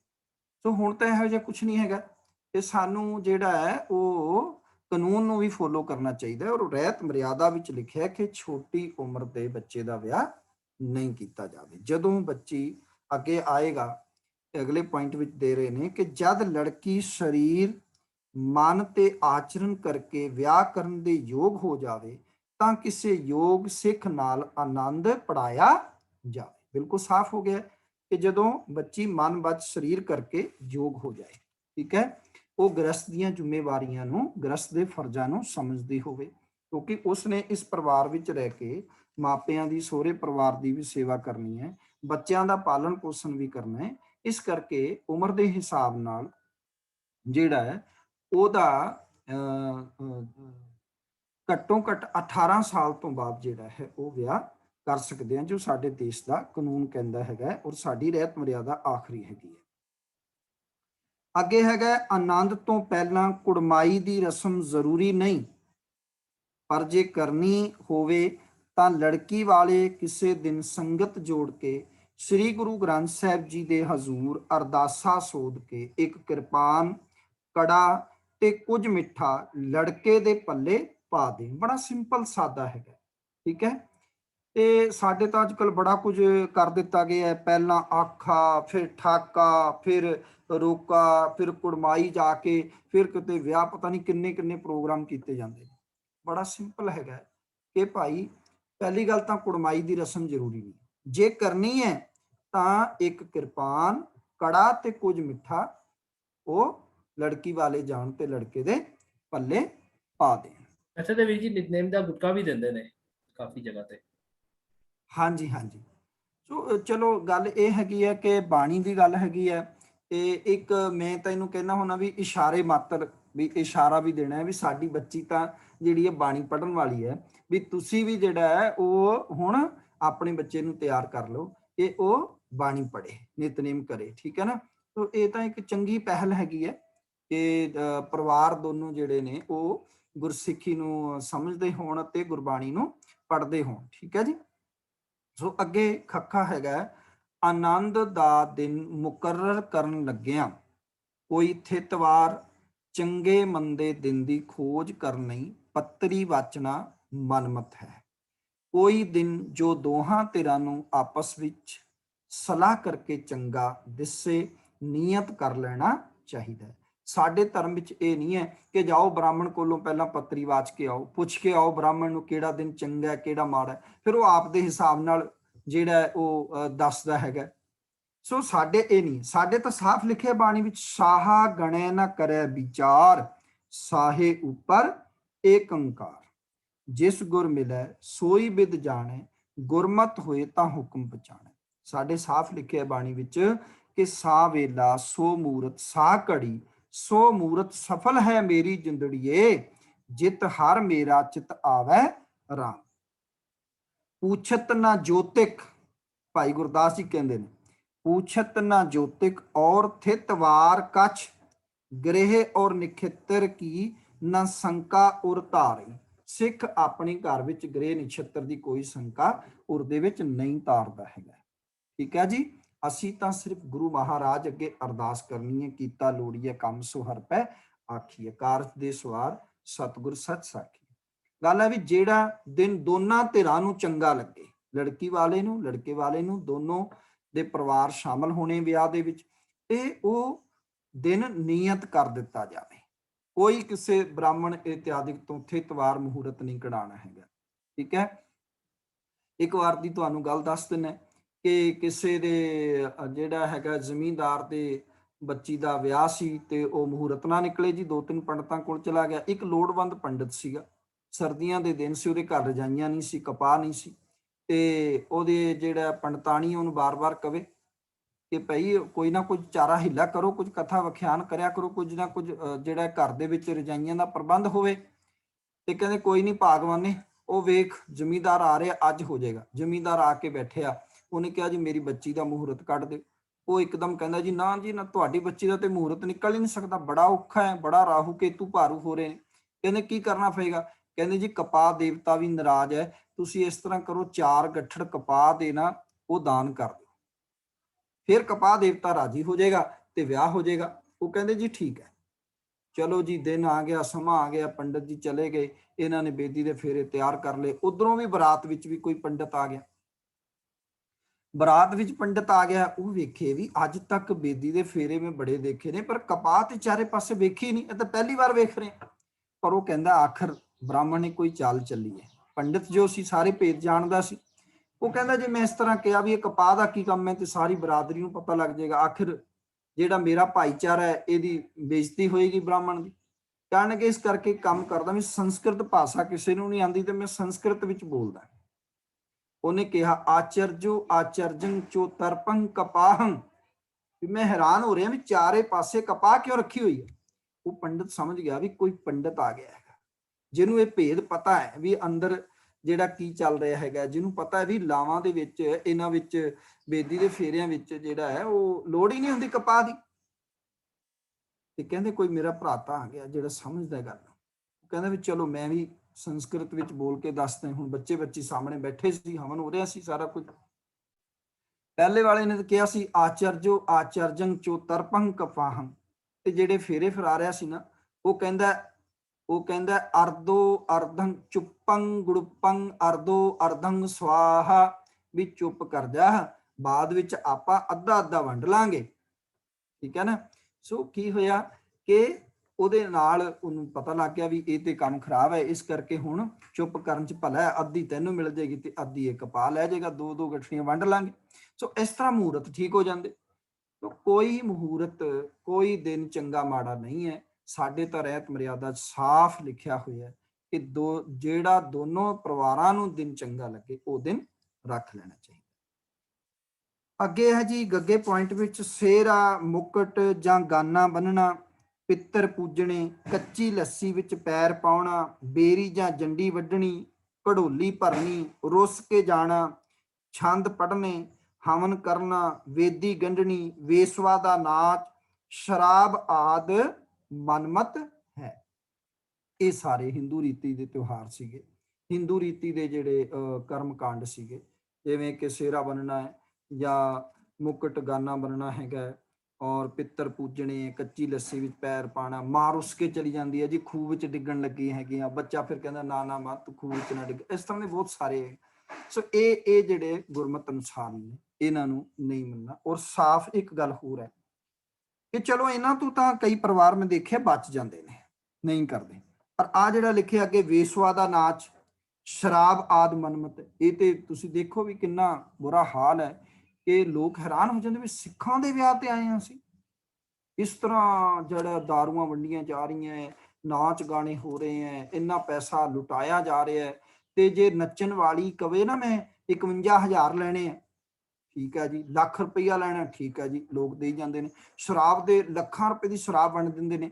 ਤੇ ਜਦੋਂ ਆਨੰਦ ਕਾਰਜ ਕਰਾਉਣਾ ਹੋਵੇ ਤੇ ਭਾਈ ਸਾਹਿਬ ਨੂੰ ਬੁੱਕ ਕਰਨਾ ਹੋਵੇ, ਕਿਸੇ ਪ੍ਰਚਾਰਕ ਨੂੰ ਜਾਂ ਰਾਗੀ ਸਿੰਘ ਨੂੰ, ਭਾਈ ਸਾਹਿਬ ਤੁਹਾਡੀ ਭੇਟਾ ਕਿੰਨੀ ਹੈ ਜੀ? 1100 ਜੀ, 2100। ਅੱਛਾ, ਉਹ ਵੀ ਫਿਰ ਭਾਈ ਸਾਹਿਬ ਕਈ ਕਹਿ ਦਿੰਦੇ ਨੇ ਕੋਈ ਨਹੀਂ, ਜੋ ਤੁਹਾਡੀ ਮਰਜ਼ੀ ਕਰੇ। ਤੇ ਕੋਈ ਗੱਲ ਨਹੀਂ ਭਾਈ ਸਾਹਿਬ ਜੀ, ਹੈ ਤਾਂ ਵੈਸੇ ਜ਼ਿਆਦਾ ਹੈ ਪਰ ਕੋਈ ਨਹੀਂ, ਅਸੀਂ ਤੁਹਾਨੂੰ 1100 ਦੇ ਦਿਆਂਗੇ। ਲਓ ਜੀ, ਜਿਹੜਾ ਆਨੰਦ ਕਾਰਜ ਜਿਨ੍ਹਾਂ ਨੇ ਕਰਾਉਣਾ ਹੈ, ਆਨੰਦ ਦਾ ਉਪਦੇਸ਼ ਜਿਨ੍ਹਾਂ ਨੇ ਦੇਣਾ ਹੈ, ਲਾਵਾਂ ਜਿਨ੍ਹਾਂ ਨੇ ਪੜ੍ਹਨੀ ਹੈ, ਉਹਨਾਂ ਨੂੰ ਸਾਨੂੰ 1100 ਰੁਪਏ ਜ਼ਿਆਦਾ ਲੱਗਦਾ। ਤੇ ਨੱਚਣ ਵਾਲੇ ਤੇ ਸ਼ਰਾਬ ਦੇ ਵਿੱਚ ਲੱਖਾਂ ਰੁਪਇਆ ਅਸੀਂ ਵਿਆਹ ਦੇ ਵਿੱਚ ਉਜਾੜ ਦਿੰਦੇ। ਅਸੀਂ ਟੈਂਟ ਵਾਲੇ ਨੂੰ ਪੁੱਛਦੇ ਜ਼ਿਆਦਾ, ਅਸੀਂ ਹਲਵਾਈ ਨੂੰ ਨਹੀਂ ਪੁੱਛਦੇ ਜ਼ਿਆਦਾ ਹੈ, ਅਸੀਂ ਕਿਸੇ ਨੱਚਣ ਵਾਲੇ ਨੂੰ ਪੁੱਛਦੇ। ਅਸੀਂ ਜਦੋਂ ਆਨੰਦ ਕਾਰਜ ਕਰਾਉਣ ਵਾਲਾ ਹੈ, ਉਹਨਾਂ ਨੂੰ ਅਸੀਂ ਭਾਈ ਸਾਹਿਬ ਨੂੰ ਕਹਿੰਦੇ ਜੀ ਬਹੁਤ ਜ਼ਿਆਦਾ ਭੇਟਾ ਜੀ, ਆਪਣੀ ਭੇਟਾ ਘੱਟ ਕਰੋ। ਇਸ ਤਰ੍ਹਾਂ ਅਸੀਂ ਕਰਦੇ ਹੈਗੇ। ਸੋ ਅੱਗੇ ਪੁਆਇੰਟ ਹੈਗਾ, ਜਿਤਨੇ ਥੋੜੇ ਆਦਮੀ ਲੜਕੀ ਵਾਲਾ ਮੰਗਵਾਵੇ, ਉਤਨੇ ਨਾਲ ਲੈ ਕੇ ਲੜਕਾ ਕਰ ਜਾਵੇ। ਦੋਹੀਂ ਪਾਸੀ ਗੁਰਬਾਣੀ ਦੇ ਸ਼ਬਦ ਗਾਏ ਜਾਣ ਤੇ ਫਤਿਹ ਗਜਾਈ ਜਾਵੇ। ਇਹ ਪਹਿਲਾਂ ਉਹਨਾਂ ਨੂੰ ਪੁੱਛ ਲੈਣਾ ਚਾਹੀਦਾ ਹੈ ਕਿ ਅਸੀਂ ਕਿੰਨੀ ਬਰਾਤ ਲੈ ਕੇ ਆਈਏ। ਕੋਸ਼ਿਸ਼ ਕਰਨੀ ਚਾਹੀਦੀ ਘੱਟ ਤੋਂ ਘੱਟ ਜਿਹੜਾ ਹੈ ਉਹ ਬੰਦੇ ਅਸੀਂ ਨਾਲ ਲੈ ਕੇ ਜਾਈਏ। ਦੋਨਾਂ ਪਾਸੇ ਤੋਂ ਜਿਹੜਾ ਹੈ ਗੁਰਬਾਣੀ ਦੇ ਸ਼ਬਦ ਗਾਇਨ ਕੀਤੇ ਜਾਣ ਔਰ ਫਤਿਹ ਗਜਾਈ ਜਾਵੇ। ਮਿਲਣੀ ਇਤਿਆਦਿਕ ਦਾ ਇਹ ਨਹੀਂ ਹੈ ਕਿ ਮੁੰਦਰੀਆਂ ਜੀ ਇਹ ਫੁੱਫੜ ਦੀ ਹੈ, ਇਹ ਜੀਜੇ ਦੀ ਹੈ, ਕੰਬਲ ਪਤਾ ਨਹੀਂ ਕਿੰਨਾ ਕੁਝ ਅਸੀਂ ਕਰਦੇ। ਬਿਲਕੁਲ ਸਾਫ਼ ਹੈਗਾ, ਸਿੰਪਲ ਹੈਗਾ ਗੁਰਬਾਣੀ ਦੇ ਵਿੱਚ। ਤੇ ਜਿਹੜਾ ਹੈ ਉਹ ਰਹਿਤ ਮਰਿਆਦਾ ਚ ਲਿਖਿਆ, ਸ਼ਬਦ ਦੀ ਟੇਕ ਲੈ ਕੇ ਦੋਨਾਂ ਪਾਸੇ ਤੋਂ ਆਏ ਮਿਲ ਗੁਰਸਿੱਖ, ਆਏ ਮਿਲ ਤੂੰ ਮੇਰੇ ਗੁਰ ਕੇ ਪਿਆਰੇ, ਇਹ ਭਾਵਨਾ ਰੱਖਣੀ ਚਾਹੀਦੀ ਹੈਗੀ ਹੈ। ਤੋ ਅੱਜ ਕੱਲ ਤੇ ਦੇਖੋ ਵੈਸੇ ਸਬਕ ਵੀ ਮਿਲਿਆ। ਇਹ ਕਰੋਨਾ ਦੇ ਦੌਰ ਦੇ ਵਿੱਚ ਪਹਿਲਾਂ ਹਜ਼ਾਰਾਂ ਬੰਦੇ ਇੱਕ ਵਿਆਹ ਦੇ ਵਿੱਚ ਸ਼ਾਮਲ ਹੋ ਰਹੇ ਨੇ, ਹਜ਼ਾਰਾਂ ਕਾਰਡ ਵੰਡੇ ਜਾ ਰਹੇ ਨੇ, 500 600 ਤਾਂ ਮੈਂ ਕਹਿੰਦਾ ਕਿਸੇ ਵਿਆਹ ਦੇ ਵਿੱਚ ਸ਼ਾਮਲ ਇਹ ਤੋਂ ਘੱਟ ਤਾਂ ਹੁੰਦੇ ਹੀ ਨਹੀਂ ਸੀ। ਪਰ ਹੁਣ ਸਰਕਾਰਾਂ ਨੇ ਜਦੋਂ ਪਾਬੰਦੀ ਲਾਈ ਹੈ ਤੇ ਹੁਣ 4 ਬੰਦੇ 5 ਬੰਦੇ 10 ਬੰਦੇ ਵਿਆਹ ਕੇ ਆ ਜਾਂਦੇ ਨੇ, ਪਰਿਵਾਰ ਵਾਲੇ। ਕੀ ਹੁਣ ਵਿਆਹ ਨਹੀਂ ਹੋ ਰਹੇ? ਕਿੰਨੇ ਸੋਹਣੇ ਵਿਆਹ ਹੋ ਰਹੇ ਨੇ। ਸੋ ਅਸੀਂ ਇਸ ਤਰ੍ਹਾਂ ਸਾਦੇ ਵਿਆਹ ਤੇ ਸਾਦੇ ਭੋਗ, ਸਾਨੂੰ ਇਸ ਵੱਲ ਤੁਰਨਾ ਚਾਹੀਦਾ। ਕੋਈ ਕਰਜ਼ਾ ਹੀ ਨਹੀਂ ਹੋਏਗਾ, ਕੋਈ ਪਰੇਸ਼ਾਨ ਨਹੀਂ ਹੋਏਗਾ। ਅਸੀਂ ਭੋਗਾਂ ਤੇ ਵੀ ਜੋ ਮਟਰ ਪਨੀਰ ਤੇ ਲੋਕਾਂ ਨੂੰ ਇਕੱਠਾ ਕਰਨਾ ਸ਼ੁਰੂ ਕਰ ਦਿੱਤਾ। ਹੁਣ ਵੀ ਤੇ ਭੋਗ ਪੈ ਰਹੇ ਨੇ, ਸਾਰੇ ਲੋਕ ਜਿਹੜੇ ਟੱਬਰ ਦੇ ਮੁਖੀ ਨੇ ਉਹ ਚਲੇ ਜਾਂਦੇ ਨੇ, ਆਨਲਾਈਨ ਸਾਰੇ ਸੁਣ ਲੈਣੇ ਹੈਗੇ ਆ। ਸੋ ਵਿਆਹਾਂ ਦੇ ਉੱਤੇ ਵੀ ਸਾਨੂੰ ਕੇਵਲ ਤੋਂ ਕੇਵਲ ਖਾਸ ਰਿਸ਼ਤੇਦਾਰ ਨੂੰ ਸੱਦ ਕੇ ਵਿਆਹ ਕਰਨੇ ਚਾਹੀਦੇ ਹੈ। ਬਹੁਤਾ ਜਿਹੜਾ ਇੱਕ ਤਾਂ ਲੜਕੀ ਵਾਲਾ ਆਪਣੇ ਕੋਲੋਂ ਬੜਾ ਕੁਝ ਦਿੰਦਾ ਹੈਗਾ ਔਰ ਇੰਨੇ ਵੱਡੇ ਜਿਹੜਾ 500 600 1000 ਬੰਦਿਆਂ ਦੀ ਰੋਟੀ ਦਾ ਪ੍ਰਬੰਧ, ਅਗਲਾ ਬੰਦਾ ਉਹ ਕਈ ਸਾਲ ਤੱਕ ਕਰਜ਼ੇ ਤੋਂ ਮੁਕਤ ਹੀ ਨਹੀਂ ਹੋ ਪਾਉਂਦਾ। तो इस करके ये बड़ा रहत मर्यादा च क्लीयर वर्ड लिखा होया कि जितने थोड़े आदमी लड़की वाला मंगवावे, ये लड़की वाले नूं पुछना चाहिए, उतना लड़के वाला लैके जाए। ये अपना फर्ज लड़के वाले नूं समझना चाहिए है। सो अगे है जी, विआह वेले श्री गुरु ग्रंथ साहिब दी हजूरी दीवान लगे, संगत जां रागी कीर्तन करन, फिर लड़की ते लड़का श्री गुरु ग्रंथ साहिब जी दे हजूर बिठाए जान। लड़की लड़के दे खब्बे पासे बैठे, संगत दी आग्या लैके आनंद पढ़ाउण वाला सिख, हुण इत्थे ब्रैकेट विच लिखिया मर्द जां इस्त्री, देखो साडे बराबरता है कि भावें वो सिंह होवे सिंघणी, दोनों ही आनंद कारज पढ़ा सकदे ने गुरु ग्रंथ साहिब दी ताबे। लड़के लड़की ते उन्हां दियां मापियां दा सरबराहां नूं खड़ा करके आनंद दा अरदासा सोधे। ਇਹ ਅਰਦਾਸ ਸਰਬ ਸੰਗਤ ਵਾਸਤੇ ਨਹੀਂ ਹੈ, ਇਹ ਅਰਦਾਸ ਕੇਵਲ ਉਹਨਾਂ ਵਾਸਤੇ ਜਿਨ੍ਹਾਂ ਪਰਿਵਾਰਾਂ ਦਾ ਆਨੰਦ ਕਾਰਜ ਹੋ ਰਿਹਾ। ਲੜਕਾ ਲੜਕੀ ਤੇ ਉਹਨਾਂ ਦੇ ਮਾਪੇ ਹੀ ਖੜੇ ਹੁੰਦੇ ਨੇ ਇਸ ਅਰਦਾਸ ਵਿੱਚ। ਫਿਰ ਉਹ ਲੜਕੇ ਲੜਕੀ ਨੂੰ ਗੁਰਮਤ ਅਨੁਸਾਰ ਗ੍ਰਸਤ ਧਰਮ ਦੇ ਫਰਜ਼ਾਂ ਦਾ ਉਪਦੇਸ਼ ਕਰੇ। ਇਸ ਤਰ੍ਹਾਂ ਅਰਦਾਸਾਂ ਸੋਧ ਕੇ ਫਿਰ ਗ੍ਰਸਤ ਧਰਮ ਦੇ ਉਪਦੇਸ਼ ਸਮਝਾਏ ਜਾਣ। ਹਜੇ ਆਨੰਦ ਕਾਰਜ ਕਰਾਇਆ ਨਹੀਂ, ਹਜੇ ਪਹਿਲਾਂ ਅਰਦਾਸਾਂ ਸੋਧ ਕੇ ਕਥਾ ਕਰਨੀ। ਸਾਡੇ ਉਲਟਾ ਹੋ ਰਿਹਾ। ਸਾਡੇ ਕੀ ਹੁੰਦਾ, ਚਲੋ ਜੀ सिद्धी अरदास हो गई, वाक होया, फिर लावां पढ़ दित्तियां, कीर्तन हो गया, फिर उस तो बाद आनंद साहब हो गया। फिर असीं कह रहे हुंदे आ भाई साहब जी गुरमत दा उपदेश दे। आनंद कारज ते हो चुकिया, उपदेश पहलां ग्रहण, अगे आंदा उपदेश दीयां गल्लां प्रवान करदे होए जो हामी भरदे ने, फिर आनंद कारज कराउणा है। ਸੋ ਇਹ ਬੜੀਆਂ ਜ਼ਰੂਰੀ ਗੱਲਾਂ ਲਿਖੀਆਂ ਹੋਈਆਂ ਤੇ ਇਹ ਪੁਆਇੰਟ ਵੀ ਜਿਹੜਾ ਹੈ ਉਹ ਮੈਂ ਸਾਂਝਾ ਕਰਦੇ ਹਾਂ, ਪੜ੍ਹਦੇ ਹਾਂ। ਪਹਿਲੇ ਦੋਹਾਂ ਨੂੰ ਸਾਂਝਾ ਉਪਦੇਸ਼ ਕਰੇ। ਇਸ ਵਿੱਚ ਸੂਹੀ ਰਾਗ ਦੀਆਂ ਲਾਵਾਂ ਦੇ ਭਾਵ ਅਨੁਸਾਰ ਪਤੀ ਪਤਨੀ ਦੇ ਸੰਬੰਧ ਨੂੰ ਜੀਵ ਤੇ ਪਰਮਾਤਮਾ ਦੇ ਪਿਆਰ ਦੇ ਨਮੂਨੇ ਉੱਤੇ ਢਾਲਣ ਦੀ ਵਿਧੀ ਦੱਸੇ। ਆਪਸ ਵਿੱਚ ਪ੍ਰੇਮ ਦੁਆਰਾ ਏਕ ਜੋਤ ਦੋਈ ਮੂਰਤੀ ਹੋਣਾ ਦੱਸੇ ਤੇ ਇਕੁਰ ਗ੍ਰਸਥ ਧਰਮ ਨਿਭਾਉਂਦੇ ਹੋਏ ਆਪਣੇ ਸਾਂਝੇ ਭਰਤਾ ਅਕਾਲ ਪੁਰਖ ਨਾਲ ਇਕਮਿਕ ਹੋਣਾ ਦਰਸਾਵੇ। ਦੋਹਾਂ ਨੇ ਇਸ ਸੰਜੋਗ ਨੂੰ ਮਨੁੱਖਾ ਜਨਮ ਦੀ ਯਾਤਰਾ ਨੂੰ ਸਫਲਤਾ ਨਾਲ ਨਿਭਾਉਣ ਦਾ ਸਾਧਨ ਬਣਾਉਣਾ ਹੈ। ਦੋਹਾਂ ਨੇ ਇਸ ਸੰਜੋਗ ਦੇ ਰਾਹੀਂ ਪਵਿੱਤਰ ਤੇ ਗੁਰਮੁਖੀ ਜੀਵਨ ਬਿਤਾਉਣਾ ਹੈ। ਠੀਕ ਹੈ, ਇਹ ਉਪਦੇਸ਼ ਉਹਨਾਂ ਨੂੰ ਗ੍ਰਹਿਣ ਕਰਾਇਆ ਜਾ ਰਿਹਾ ਹੈ। ਤੇ ਫਿਰ ਲੜਕੇ ਤੇ ਲੜਕੀ ਨੂੰ ਆਪੋ ਆਪਣੇ ਵੱਖਰੇ ਵੱਖਰੇ ਗ੍ਰਸਥ ਧਰਮ ਦੇ ਫਰਜ਼ ਦੱਸੇ ਜਾਣ, ਦੋਨਾਂ ਨੂੰ ਵੀ ਤੁਹਾਡਾ ਇਹ ਫਰਜ਼ ਹੈ, ਤੁਹਾਡਾ ਇਹ ਫਰਜ਼ ਹੈ। ਵਰ ਨੂੰ ਦੱਸਿਆ ਜਾਵੇ ਕਿ ਲੜਕੀ ਵਾਲਿਆਂ ਨੇ ਤੁਹਾਨੂੰ ਹੀ ਸਭ ਤੋਂ ਵਧੇਕ ਯੋਗ ਜਾਣ ਕੇ ਵਰ ਚੁਣਿਆ ਹੈ। ਦੇਖੋ ਇੱਥੇ ਆ ਫਰਜ਼ ਦੱਸੇ ਜਾਣ, ਦੋ ਚੀਜ਼ਾਂ ਹੁੰਦੀਆਂ, ਇੱਕ ਹੱਕ ਤੇ ਇੱਕ ਫਰਜ਼। ਅਕਸਰ ਮੈਂ ਆਪਣੇ ਉਸਤਾਦ ਜੀ ਪ੍ਰੋਫੈਸਰ ਮਨਿੰਦਰਪਾਲ ਸਿੰਘ ਨੂੰ ਕਹਿੰਦੇ ਸੁਣਿਆ, ਇਹ ਉਹ ਕਹਿੰਦੇ ਹੁੰਦੇ ਨੇ ਵੀ ਪਰਿਵਾਰਾਂ ਝਗੜਾ ਕਿੱਥੋਂ ਹੈ, ਜਦੋਂ ਅਸੀਂ ਹੱਕ ਦੀ ਗੱਲ ਕਰਦੇ ਹਾਂ ਪਰ ਫਰਜ਼ ਅਸੀਂ ਭੁੱਲ ਜਾਂਦੇ ਹਾਂ ਆਪਣੇ ਨਿਭਾਉਣੇ। ਹੱਕ ਦੇ ਪਿੱਛੇ ਅਸੀਂ ਲੜੀ ਜਾ ਰਹੇ ਹਾਂ, ਫਰਜ਼ ਭੁੱਲ ਜਾਂਦੇ ਹੈਗੇ ਆ। ਸੋ ਇੱਥੇ ਦੱਸਿਆ ਗਿਆ ਕਿ ਫਰਜ਼ ਗ੍ਰਸਥ ਧਰਮ ਦੇ ਫਰਜ਼ ਕੀ ਨੇ ਉਹ ਦੱਸੇ ਜਾਣ। ਵਰ ਨੂੰ ਦੱਸਿਆ ਜਾਵੇ ਕਿ ਲੜਕੀ ਵਾਲਿਆਂ ਨੇ ਤੁਹਾਨੂੰ ਹੀ ਸਭ ਤੋਂ ਵਧੇਕ ਯੋਗ ਜਾਣ ਕੇ ਵਰ ਚੁਣਿਆ। ਆਪ ਨੇ ਆਪਣੀ ਪਤਨੀ ਨੂੰ ਅਰਧਾਂਗਨੀ ਜਾਣ ਕੇ ਸਾਰੀਆਂ ਅਵਸਥਾ ਵਿੱਚ ਇੱਕੋ ਜਿਹਾ ਪਿਆਰ ਕਰਨਾ ਤੇ ਵੰਡ ਛਕਣਾ। ਇਸ ਦੇ ਸਰੀਰ ਤੇ ਇੱਜ਼ਤ ਦੇ ਰਾਖੇ ਤੁਸੀਂ ਹੋ। ਇਸਤਰੀ ਵਰਤ ਧਰਮ ਵਿੱਚ ਪੱਕੇ ਰਹਿਣਾ। ਇਸ ਦੇ ਮਾਤਾ ਪਿਤਾ ਤੇ ਸੰਬੰਧੀਆਂ ਨੂੰ ਆਪਣੇ ਮਾਤਾ ਪਿਤਾ ਦੇ ਸੰਬੰਧੀਆਂ ਤੁਲ ਆਦਰ ਦੇਣਾ ਹੈ। ਠੀਕ ਹੈ, ਤੇ ਜਦੋਂ ਇਹ ਫਰਜ਼ ਜਦੋਂ ਨਿਭਾਉਣਗੇ ਤੇ ਝਗੜਾ ਹੋਏਗਾ ਹੀ ਨਹੀਂ। ਜਦੋਂ ਇੱਕ ਦੂਜੇ ਦੇ ਮਾਪਿਆਂ ਨੂੰ ਅਸੀਂ ਇੱਕ ਦੂਜੇ ਦੇ ਮਾਪੇ ਸਮਝਾਂਗੇ, ਭੈਣ ਭਰਾਵਾਂ ਨੂੰ।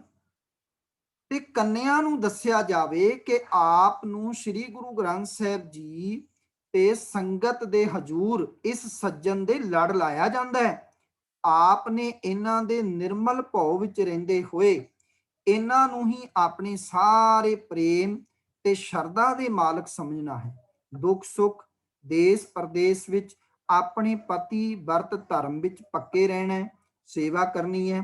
ਇਹਨਾਂ ਦੇ ਮਾਤਾ ਪਿਤਾ ਤੇ ਸੰਬੰਧੀਆਂ ਨੂੰ ਆਪਣੇ ਮਾਤਾ ਪਿਤਾ ਦੇ ਸੰਬੰਧੀਆਂ ਵਾਂਗ ਜਾਣਨਾ ਹੈ। ਜਦੋਂ ਅਸੀਂ ਆਪਣੀ ਬੱਚੀ ਨੂੰ ਇਹ ਸਮਝਾਵਾਂਗੇ ਤੇ ਫਿਰ ਸਮੱਸਿਆ ਉੱਠੇਗੀ ਨਹੀਂ।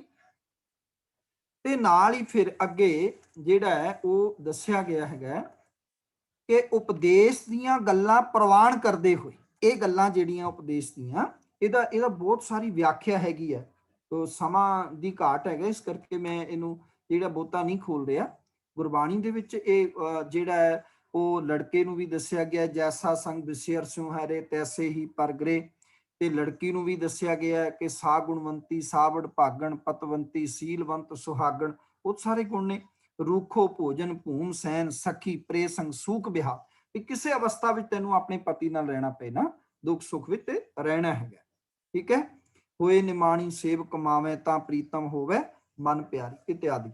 ਸੋ ਇਹ ਸਾਰੀਆਂ ਉਪਦੇਸ਼ ਦੀਆਂ ਗੱਲਾਂ, ਜਾਂ ਬਾਬਾ ਫਰੀਦ ਸਾਹਿਬ ਜੀ ਦਾ ਜਿਹੜਾ ਸ਼ਲੋਕ ਹੈਗਾ, ਨਿਮਣ ਸੋ ਅੱਖਰ ਖਬਨ ਗੁਣ ਜੇਵਾ ਮਣੀਆਂ ਮੰਦ, ਇਹ ਤਰ੍ਹਾਂ ਭੈਣੇ ਵੇਸ ਕਰ ਤਾਮਸ ਆਵਿਕੰਤ। ਇਸ ਤਰ੍ਹਾਂ ਉਪਦੇਸ਼ ਦੀਆਂ ਗੱਲਾਂ ਪ੍ਰਵਾਨ ਕਰਦੇ ਹੋਏ, ਇਹ ਰਹਿਤ ਮਰਿਆਦਾ ਦਾ ਮੈਂ ਬੋਲ ਰਿਹਾ ਕਿ ਉਪਦੇਸ਼ ਦੀਆਂ ਗੱਲਾਂ ਪ੍ਰਵਾਨ ਕਰਦੇ ਹੋਏ ਵਰ ਤੇ ਕੰਨਿਆ ਦੋਵੇਂ ਹੀ ਸ੍ਰੀ ਗੁਰੂ ਗ੍ਰੰਥ ਸਾਹਿਬ ਜੀ ਅੱਗੇ ਮੱਥਾ ਟੇਕਣ। ਇਹ ਮੱਥਾ ਟੇਕਣ ਦਾ ਮਤਲਬ ਹੈ ਜੋ ਸਾਨੂੰ ਉਪਦੇਸ਼ ਦਿੱਤਾ ਗਿਆ ਗੁਰ ਮਰਿਆਦਾ ਅਨੁਸਾਰ ਗੁਰਬਾਣੀ ਵਿੱਚੋਂ, ਉਹ ਸਾਨੂੰ ਪ੍ਰਵਾਨ ਹੈ।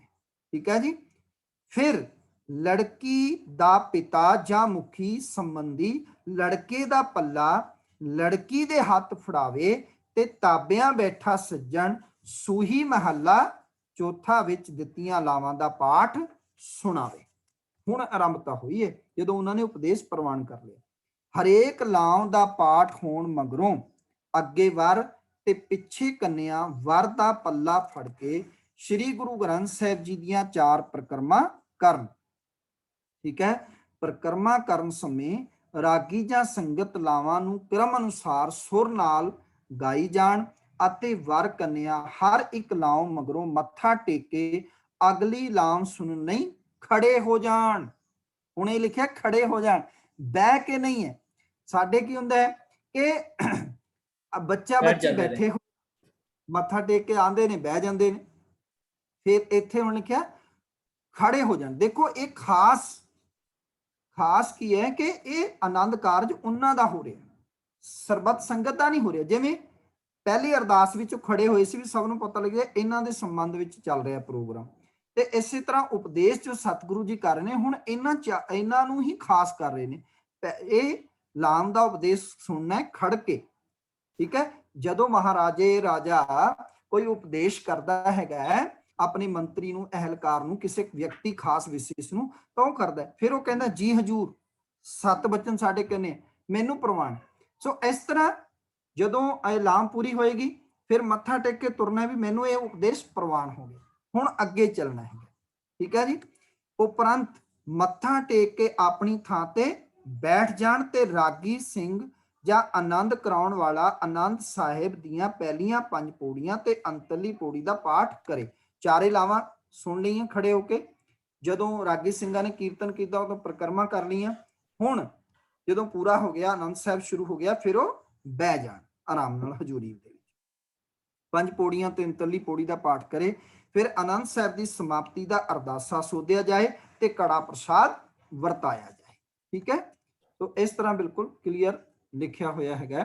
ਵੀਰ ਜੀ ਇੱਕ ਚੀਜ਼ ਹੋਰ ਕਲੀਅਰ ਕਰਨਾ, ਜਿਹੜੀ ਇਹ ਲਾਵਾਂ ਦਾ ਪਾਠ ਹੈ, ਵੈਸੇ ਤੇ ਅਸੀਂ ਪਿੱਛੇ ਪੜ੍ਹਦੇ ਆਏ ਆ, ਇਹ ਕਿ ਸਿਰਫ ਕਿ ਇਸਤਰੀਆਂ ਵੀ ਕਰ ਸਕਦੀਆਂ ਜਾਂ ਸਿਰਫ ਰਾਗੀ ਜਥੇ ਜਿਹੜੇ ਆਪਣੇ ਪੁਰਸ਼ ਹੈਗੇ ਨੇ ਉਹੀ ਕਰ ਸਕਦੇ ਨੇ? ਥੋੜਾ ਜਿਹਾ ਇਹਨੂੰ ਵੀ ਨਹੀਂ, ਉੱਥੇ ਪਿੱਛੇ ਲਿਖਿਆ ਹੋਇਆ ਹੈ ਆਨੰਦ ਰੀਤੀ ਨਾਲ। ਦੇਖੋ ਜਿੱਥੇ ਗ੍ਰੰਥੀ ਸਿੰਘ ਦੀ ਸੇਵਾ ਵਜੋਂ ਇੱਕ ਸਿੰਘਣੀ ਵੀ ਨਿਭਾ ਸਕਦੀ ਹੈ ਤੇ ਸਿੰਘ ਵੀ। ਕੀਰਤਨ ਦਾ ਵੀ ਇਸੇ ਤਰ੍ਹਾਂ ਹੈ, ਬੀਬੀਆਂ ਵੀ ਕੀਰਤਨ ਕਰ ਸਕਦੀਆਂ। ਜੇ ਬੀਬੀਆਂ ਦਾ ਜੱਥਾ ਹੈਗਾ ਤੇ ਉਹ ਵੀ ਕੀਰਤਨ ਕਰ ਸਕਦੀਆਂ ਨੇ, ਇਹਦੇ ਵਿੱਚ ਕੋਈ ਦੋ ਰਾਵਾਂ ਨਹੀਂ, ਕੋਈ ਦੁਚਿੱਤਾਪਨ ਨਹੀਂ ਹੈਗਾ, ਠੀਕ ਹੈ ਜੀ। ਸੰਗਤ ਵੀ ਰਲ ਕੇ ਕੀਰਤਨ ਕਰ ਸਕਦੀ ਹੈਗੀ ਹੈ। ਜੇ ਪਰਿਵਾਰ ਦੇ ਵਿੱਚੋਂ ਕੋਈ ਕੀਰਤਨ ਕਰਨਾ ਚਾਹੁੰਦਾ ਉਹ ਵੀ ਕੀਰਤਨ ਕਰ ਸਕਦੇ ਨੇ। ਅਨਮਤ ਵਾਲਿਆਂ ਦਾ ਵਿਆਹ ਆਨੰਦ ਰੀਤੀ ਨਾਲ ਨਹੀਂ ਹੋ ਸਕਦਾ, ਠੀਕ ਹੈ। ਜੋ ਸ੍ਰੀ ਗੁਰੂ ਗ੍ਰੰਥ ਸਾਹਿਬ ਨੂੰ ਆਪਣਾ ਗੁਰੂ ਹੀ ਨਹੀਂ ਮੰਨਦਾ, ਬਿਲਕੁਲ ਸਾਫ਼ ਹੈ, ਅਨਮਤ ਤੋਂ ਪਾਓ। ਜਿਹੜਾ ਸ੍ਰੀ ਗੁਰੂ ਗ੍ਰੰਥ ਸਾਹਿਬ ਨੂੰ ਆਪਣਾ ਗੁਰੂ ਹੀ ਨਹੀਂ ਮੰਨਦਾ, ਉਹਦਾ ਕਿਵੇਂ ਵਿਆਹ ਹੋਏਗਾ? ਹਾਂ, ਜਿਹੜਾ ਗੁਰੂ ਗ੍ਰੰਥ ਸਾਹਿਬ ਤੇ ਨਿਸ਼ਚਾ ਰੱਖਦਾ ਹੈ, ਭਰੋਸਾ ਰੱਖਦਾ ਹੈ, ਸ਼ਰਧਾ ਰੱਖਦਾ ਹੈ, ਵਿਸ਼ਵਾਸ ਰੱਖਦਾ ਹੈ, ਉਹਦਾ ਵਿਆਹ ਗੁਰੂ ਗ੍ਰੰਥ ਸਾਹਿਬ ਜੀ ਦੀ ਰੀਤੀ ਅਨੁਸਾਰ ਹੋ ਸਕਦਾ ਹੈਗਾ। ਅੱਗੇ ਲਿਖਿਆ ਜੀ, ਲੜਕੇ ਜਾਂ ਲੜਕੀ ਦਾ ਸੰਯੋਗ ਪੈਸਾ ਲੈ ਕੇ ਨਾ ਕਰੇ, ਠੀਕ ਹੈ। ਭਾਈ ਚੋਪਾ ਸਿੰਘ ਦਾ ਇਸ ਸੰਬੰਧ ਵਿੱਚ ਰਹਿਤਨਾਮਾ ਹੈ, ਮੈਂ ਤੁਹਾਨੂੰ ਪੜ੍ਹ ਕੇ ਸੁਣਾ ਦਿੰਦਾ। ਗੁਰੂ ਕਾ ਸਿੱਖ ਸਾਖ ਸਿੱਖ ਨਾਲ ਕਰੇ, ਦੇਣ ਲੈਣ ਦਾ ਲਾਲਚ ਨਾ ਕਰੇ। ਹਾਣ ਦੇਖੇ ਹੱਡ ਸੁੱਚਾ ਦੇਖੇ, ਮੱਥਾ ਮਿਲਦਾ ਵੇਖੇ, ਮੂਲ ਜਾਣ ਗੱਲਾਂ ਕਰੇ, ਹਾਣ ਲਾਏ ਹਾਣ। ਗੁਰੂ ਕਾ ਸਿੱਖ ਗਰੀਬ ਸਿੱਖ ਨਾਲ ਨਾਤਾ ਕਰੇ, ਗੁਰੂ ਗੰਢ ਪਾਉਂਦਾ ਹੈ, ਠੀਕ ਹੈ। ਪੈਸਾ ਲੈ ਕੇ ਵਿਆਹ ਕਰਨਾ ਤੇ ਕਾਦਾ ਕਰ, ਉਹਦੇ ਨਾਲ ਚੰਗਾ ਹੈ ਕਿਸੇ ਗਰੀਬ ਸਿੱਖ ਨਾਲ ਆਪਣੀ ਧੀ ਦਾ ਵਿਆਹ ਕਰ। ਵੀਰ ਜੀ ਇਹ ਕਿਹੜੇ ਪੀਰੀਅਡ ਵਿੱਚ ਲਿਖਿਆ ਭਾਈ ਚੋਪਾ ਸਿੰਘ ਜੀ ਨੇ? ਕੁਛ ਇਹਦਾ ਹਵਾਲਾ ਹੈਗਾ? ਇਹ ਭਾਈ ਚੋਪਾ ਸਿੰਘ ਜੀ ਹੋਏ ਨੇ ਗੁਰੂ ਸਾਹਿਬ ਜੀ ਦੇ 10ਵੇਂ ਪਾਤਸ਼ਾਹ ਜੀ ਦੇ ਸਮਕਾਲੀ, ਉਸ ਪੀਰੀਅਡ ਦੇ ਵਿੱਚ ਇਹ ਰਹਿਤਨਾਮੇ ਲਿਖੇ ਹੋਏ ਨੇ।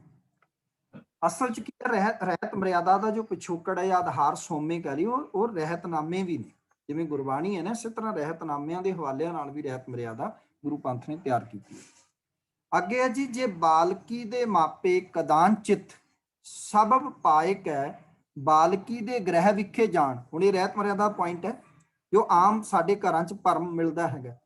ਤੇ ਲਿਖਿਆ, ਜੇ ਬਾਲਕੀ ਦੇ ਮਾਪੇ ਕਦਾਨਚਿਤ ਸਬਬ ਪਾਇਕ ਹੈ, ਬਾਲਕੀ ਦੇ ਗ੍ਰਹਿ ਵਿਖੇ ਜਾਣ ਅਤੇ ਉੱਥੇ ਪ੍ਰਸ਼ਾਦ ਤਿਆਰ ਹੋਵੇ ਤਾਂ ਖਾਣ ਤੋਂ ਸੰਕੋਚਣਾ ਨਹੀਂ।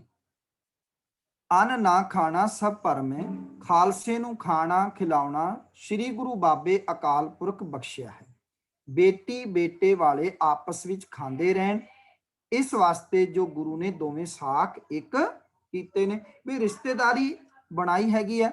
ਤੇ ਜੇ ਕੋਈ ਪੁਰਾਣੇ ਬਜ਼ੁਰਗ ਭਰਮ ਪਾਲ ਕੇ ਬਹਿ ਜਾਂਦੇ ਸੀਗੇ ਕਿ ਭਈ ਜਿਹੜਾ ਉਹ ਅਸੀਂ ਬੱਚੀ ਦੇ ਘਰ ਜਾਣਾ ਤੇ ਖਾਣਾ ਪੀਣਾ ਨਹੀਂ, ਐਸਾ ਨਹੀਂ ਹੈਗਾ।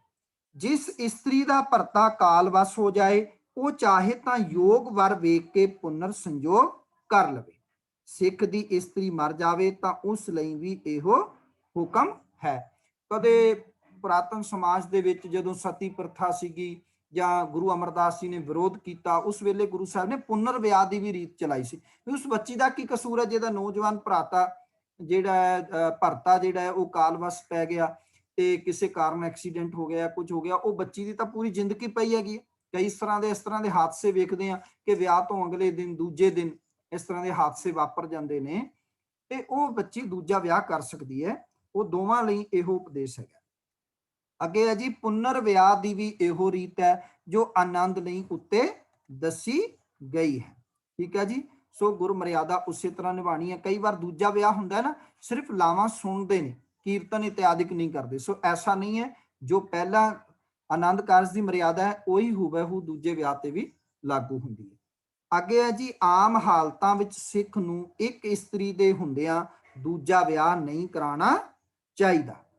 ਜੇ ਤੁਹਾਡਾ ਇੱਕ ਵਿਆਹ ਹੋਇਆ ਤਾਂ ਦੂਜਾ ਵਿਆਹ ਨਹੀਂ ਕਰਾਉਣਾ ਹੈਗਾ। ਇਹ ਬਿਲਕੁਲ ਰਹਿਤ ਮਰਿਆਦਾ ਵਿੱਚ ਲਿਖਿਆ ਹੋਇਆ ਆਮ ਹਾਲਤਾਂ ਵਿੱਚ। ਠੀਕ ਹੈ। ਫਿਰ ਹੈ ਜੀ ਇਹਦਾ ਅਖੀਰਲਾ ਪੁਆਇੰਟ ਹੈ ਕਿ ਅੰਮ੍ਰਿਤਧਾਰੀ ਸਿੱਖ ਨੂੰ ਚਾਹੀਦਾ ਹੈ ਕਿ ਆਪਣੀ ਸਿੰਘਣੀ ਨੂੰ ਵੀ ਅੰਮ੍ਰਿਤ ਛਕਾ ਲਵੇ। ਚੰਗਾ ਹੈ ਦੋਨਾਂ ਨੇ ਜੇ ਪਹਿਲਾਂ ਤੋਂ ਅੰਮ੍ਰਿਤ ਛਕਿਆ। ਜੇ ਪਹਿਲਾਂ ਤੋਂ ਅੰਮ੍ਰਿਤ ਨਹੀਂ ਛਕਿਆ ਤੇ ਸਿੰਘ ਨੇ ਛਕਿਆ ਤੇ ਉਹ ਸਿੰਘਣੀ ਨੂੰ ਛਕਾ ਲੇ, ਤੇ ਜੇ ਸਿੰਘਣੀ ਨੇ ਛਕਿਆ ਪਤੀ ਨੇ ਨਹੀਂ ਛਕਿਆ ਤਾਂ ਉਹ ਆਪਣੇ ਪਤੀ ਨੂੰ ਪ੍ਰੇਰੇ ਕਿ ਉਹ ਅੰਮ੍ਰਿਤ ਛਕੇ, ਕਿਉਂਕਿ ਧਾਰਮਿਕ ਆਚਰਣ ਪੱਖੋਂ ਕਮਜ਼ੋਰ ਨਹੀਂ ਹੋਣਾ ਹੈ, ਦੋਨੋਂ ਇੱਕ ਬਰਾਬਰ ਹੋਣਗੇ ਤਾਂ ਗ੍ਰਸਤੀ ਦਾ ਜਿਹੜਾ ਪਈਆ ਹੈ ਉਹ ਬਹੁਤ ਸੋਹਣਾ ਅੱਗੇ ਚੱਲ ਸਕਦਾ ਹੈ। ਗ੍ਰਸਤ ਧਰਮ ਦੇ ਅਸੀਂ ਫਰਜ਼ ਜਿਹੜਾ ਹੈ ਉਹ ਨਿਭਾ ਸਕਦੇ ਹਾਂ।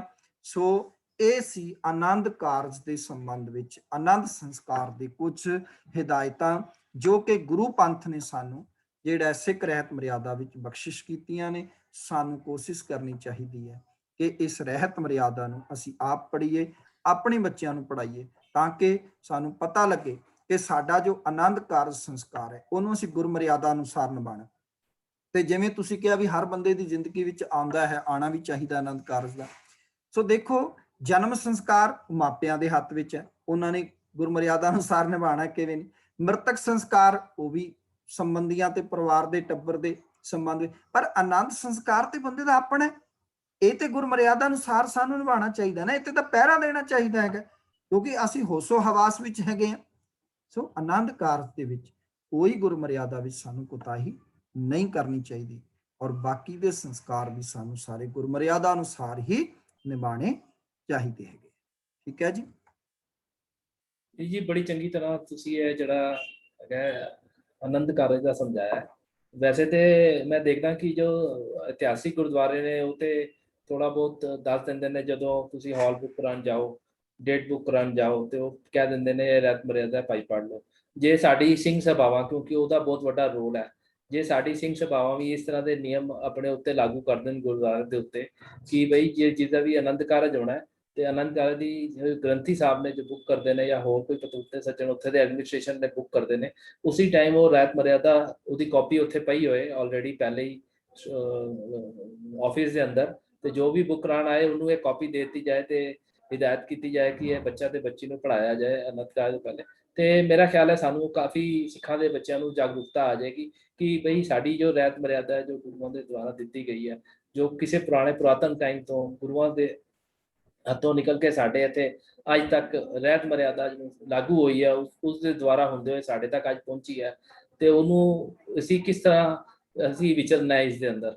ਤੇ ਬਹੁਤ ਸਾਰੇ ਪੁਆਇੰਟ ਉਹਨਾਂ ਦੇ ਜਿਹੜੇ ਅੱਜ ਤੱਕ ਉਹਨਾਂ ਨੂੰ ਨਹੀਂ ਪਤਾ, ਜੋ ਪੇਰੈਂਟਸ ਤੋਂ ਸਕੂਲ ਤੋਂ ਜਾਂ ਹੋਰ ਪੜ੍ਹਾਈਆਂ ਚੋਂ ਨਹੀਂ ਮਿਲ ਪਾਏ, ਤੇ ਉਹ ਇਸ ਤਰ੍ਹਾਂ ਉਹਨਾਂ ਨੂੰ ਇੱਥੇ ਮਿਲ ਜਾਣ। ਪਲੱਸ ਨਾਲ ਹੀ ਜਿਹੜੇ ਸਾਡੇ ਗੁਰਮਤ ਕੈਂਪ ਲੱਗਦੇ ਨੇ, ਜਿਹੜੇ ਸਾਡੇ 16 17 18 ਸਾਲ ਦੇ ਬੱਚੇ ਨੇ ਜੋ ਤਿਆਰ ਹੋ ਰਹੇ ਨੇ 20 22 25 ਸਾਲ ਦੀ ਇਸ ਪ੍ਰਕਿਰਿਆ ਹੀ ਨਿਕਲਣ ਵਾਸਤੇ, ਜੇ ਉਹਨਾਂ ਨੂੰ ਪਹਿਲੇ ਹੀ ਪੜ੍ਹਾਤਾ ਜਾਏ ਤੇ ਇਹਦੇ ਨਾਲ ਬੜਾ ਚੰਗਾ ਹੋਏਗਾ ਕਿ ਸਾਡੇ ਜੋ ਬੱਚੇ ਨੇ ਉਹ ਜਾਗਰੂਕ ਹੋ ਜਾਣਗੇ।